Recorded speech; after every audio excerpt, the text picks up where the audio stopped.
Histoire à raconter aux enfants à Hanouka. Le sapin de Hanouka. Nadaï était triste à cette période de l'année.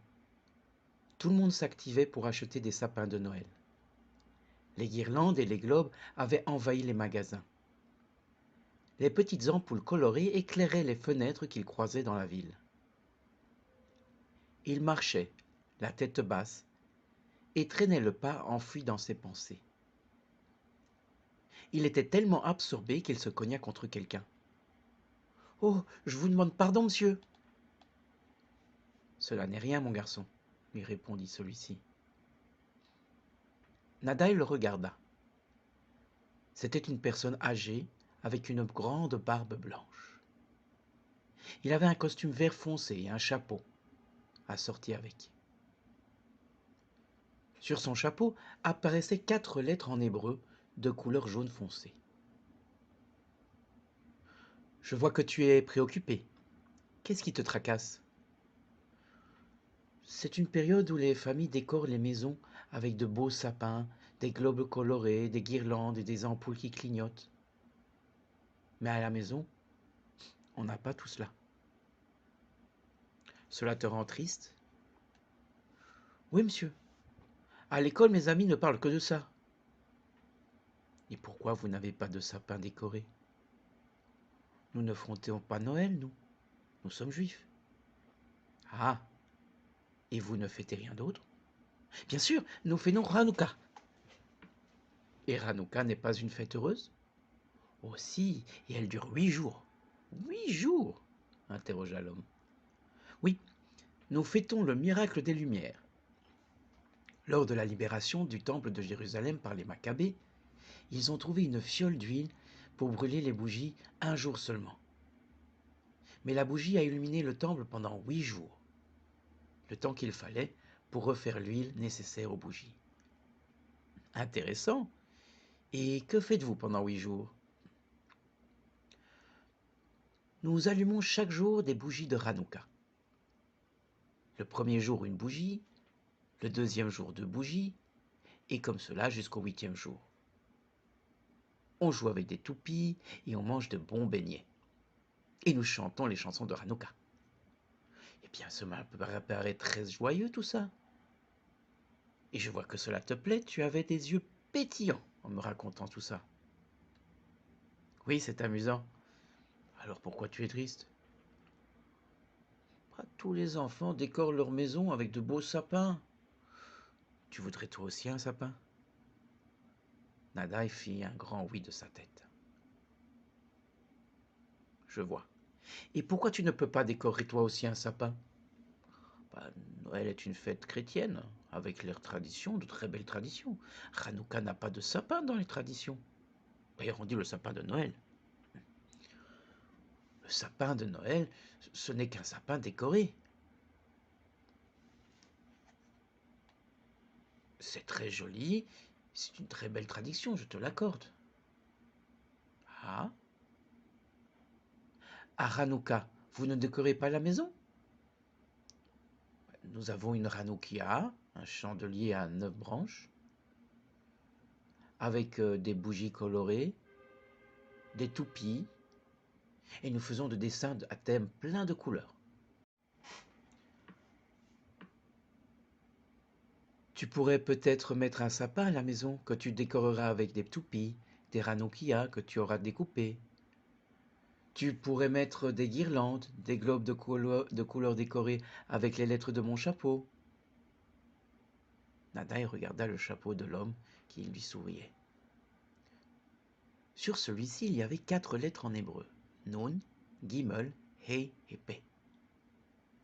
La première lettre d'une chanson que l'on fredonne à Hanouka. Nes Gadol Hayapo. Ce qui signifie « un grand miracle a eu lieu ici ». Un grand sourire envahit le visage de Nadaï. « Oui, je pourrais bien faire ça, ce serait amusant. » Et puis son visage devint triste à nouveau. « Je ne pense pas que mes parents soient d'accord, » dit-il d'une toute petite voix. « Et pourquoi ne voudraient-ils pas ? » Parce que c'est une tradition d'une autre religion. C'est vrai, mais ce n'est pas une tradition chrétienne de décorer un sapin. C'est bien plus vieux que ça. Alors pourquoi ne pas l'adapter? Le sourire revint sur le visage de Nadaï. Il partit en courant. En se rendant compte qu'il n'avait pas remercié le gentilhomme, il se retourna, mais celui-ci avait déjà disparu. Rentré à la maison, surexcité, Nadaï insista auprès de ses parents pour aller chercher un sapin et le décorer. Ceux-ci étaient contre. Le petit leur raconta sa rencontre et les arguments du vieux monsieur, qui le nomma dans son enthousiasme Rabbi Hanouka. Le père fronça ses sourcils tandis que la mère regarda son fils avec amour. « Tu dis des bêtises, mon fils, lui dit son père. Nous n'avons pas de sapin dans les traditions de Hanouka, et encore moins un Rabbi Hanouka. Va plutôt jouer dans ta chambre. » Nadaï alla dans sa chambre en pleurant. « Tu as été sévère avec lui, dit la mère. Ce ne la ferait de mal à personne si on mettait un sapin. Et le petit serait si content de pouvoir faire comme les autres enfants. On ne va pas inventer des traditions juste pour faire plaisir, rétorqua le père. Et il se dirigea vers son bureau. En allumant son ordinateur, il put observer un sapin comme première image qui lui apparut sur son écran. Bizarre, pensait ce dernier. Je viens juste de me fâcher à propos d'un sapin. Cela doit sûrement être une application pour cette période de l'année. Et il cliqua sur le moteur de recherche Internet qu'il utilise tout le temps, et la première ligne qui lui apparaît est une histoire sur l'origine du sapin de Noël. Intrigué par cette coïncidence, il se mit à lire. Il apprit que ce sont les Celtes qui sont à l'origine de cette habitude. Ils se référaient au calendrier lunaire. Et chaque mois avait son propre arbre. Celui du mois de décembre était l'épicéa, le sapin. Pour les Celtes, cet arbre était signe de vie, et pour le célébrer, ils le décoraient de fruits, de fleurs et de blé.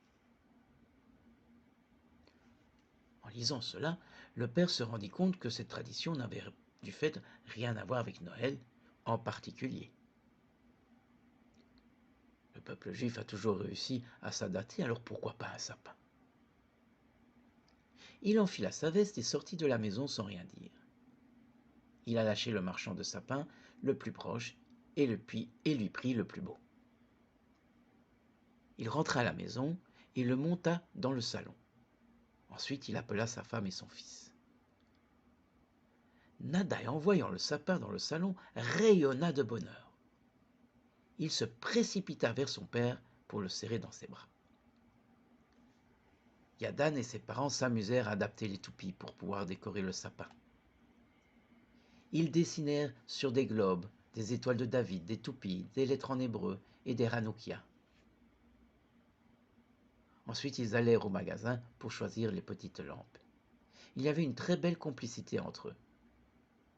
En sortant du magasin, Nadaï vit de nouveau le vieil homme, qui lui fit un clin d'œil.